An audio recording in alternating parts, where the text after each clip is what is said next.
Many people think, oh, I'm not creative. It's only for scientists, engineers, artists, composers. But no, it takes creativity to raise 9 children.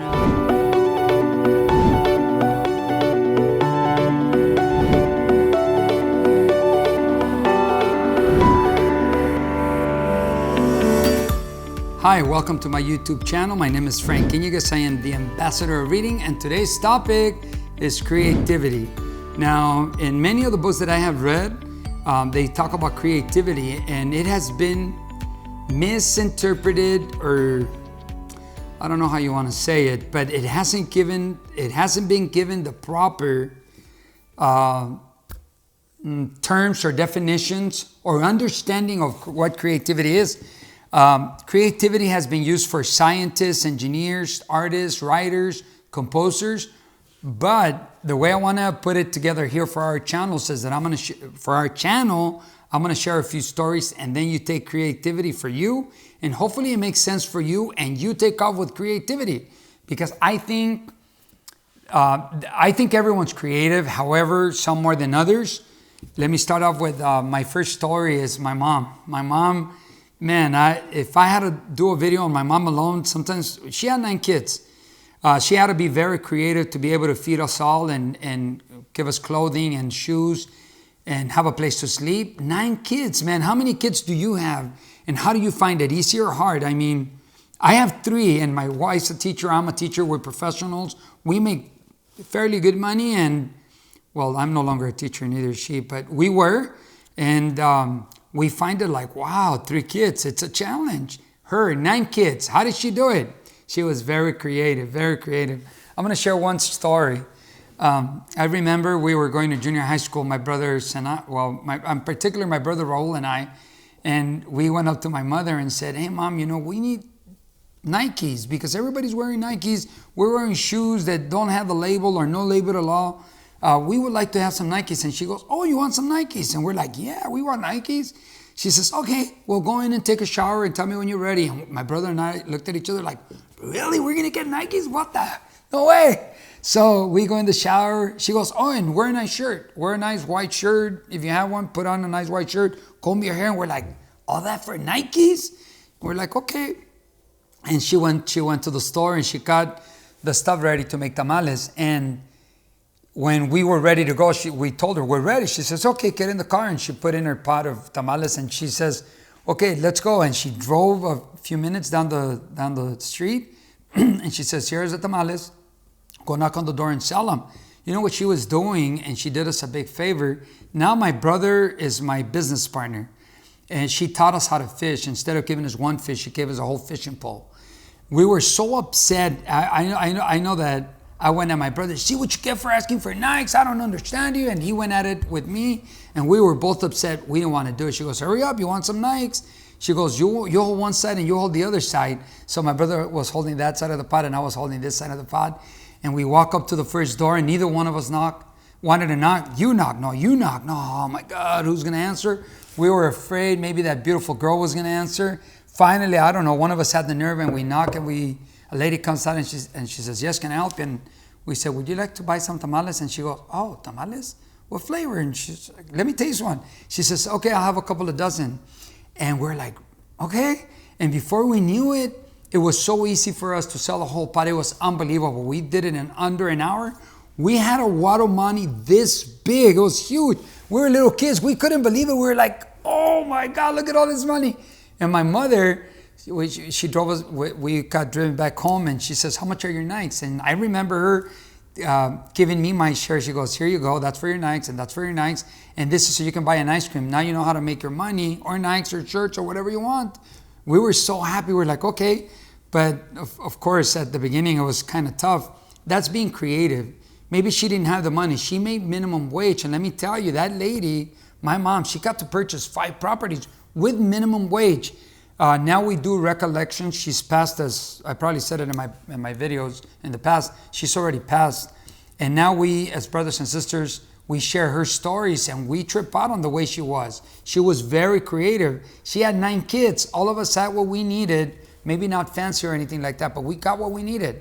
So that's the first story. There's another story of this young man that had a great idea. And he thought, if I could only get to this great baseball player, if I could only speak to him or touch him or give him my perspective, my idea, I know things will change. So he got his business partner at the time, and they made a plan to go to the Dodger Stadium. And he says, well, one of us has to go and talk to the baseball player, and the other one has to distract the police. And they flipped a coin from what I remember. And this young man says, okay, I get to go talk to the baseball player. And sure enough, once they flip, the guy takes off, distracts the police. This guy takes off to see the famous baseball player. And he gets up to him and he goes, oh, by the way, this is my idea, blah, blah. And the police was catching up to him. And he said, the baseball player, the famous baseball player says, oh, it's okay. He's coming here. He's got to deliver a message or whatever the story was. And the kid told him the story. Well, it didn't change his life right there for meeting that baseball player, but it gave him hope. It gave him hope to be creative in a different sense. His story develops to be a wonderful, wonderful, beautiful story of success. Now, I didn't ask for permission and I can't tell you his name, but the story just turned out to be so beautiful. It didn't turn out to be great because he got to talk to the baseball player. It got great because he kept on going with his creativity. Now, people think, oh, he's not a composer, he's not an engineer or a scientist, but to be where he's at, you have to be very creative. My mom, this kid, I'll tell you one more story. There's a good friend of mine, because I get to travel to different cities and I teach seminars in different cities. And I got to meet this one very well-to-do young man. He's my friend now. And we're sitting in Las Vegas and we're having a cup of coffee. And he starts telling me his life story. Now, I know his company, that family's company, has over 250 employees. They have businesses, different businesses, semi-trucks. They have their secretaries, their work. They have everything. But I have the privilege to hear the story from way back then. So he starts telling me, you know, when my father started the business, I remember him, I was little with my twin brother. I remember him making deals with men in the construction field saying, yeah, I'll have everything cleaned up for you. When you come back, I'll hire my men. Everything will be cleaned out and thrown out into the trash. And I would tell him, okay, so did he get the men? He goes, we were the men, my brother and I. And I remember my father telling me, if you see anybody drive up in any sort of truck, you hide and don't come out until they leave. And I asked him, really? He would do that? Yeah, and we knew it too. So my brother and I, we were small, carrying drywall and pieces of lumber and concrete and everything into the container. And now the story is that they have over 250 employees. Don't tell me that's not creative. That's very creative. There are endless stories around the world of creative people. The thing is, many people think, oh, I'm not creative. It's only for scientists, engineers, artists, composers. But no, it takes creativity to raise 9 children and live on and make minimum wage. It takes creativity to go meet a baseball player that doesn't lead you much to where you wanted to go, and then regroup, replan, and continue to get to where that young man is now. And then it takes creativity to now have a company where it started off with 2 kids, twin brothers, picking up trash, to having 250 employees. That's creativity. Now, my wife and I were both teachers, as you know. We retired at the age of 40. I graduated from the university at the age of 30. Then I went into teaching for almost 10 years. And I figured out, people go to work to pay their mortgage, pay their cars or credit cards, and to have income coming in per month or per week, whatever it is. We had it per month. I can figure that out. I was creative enough to put a halt to my working years as a teacher at the age of 40. That's creativity. Now I want to connect it to you from wherever you're at in any part of the world. I'm sure there are many creative people watching us.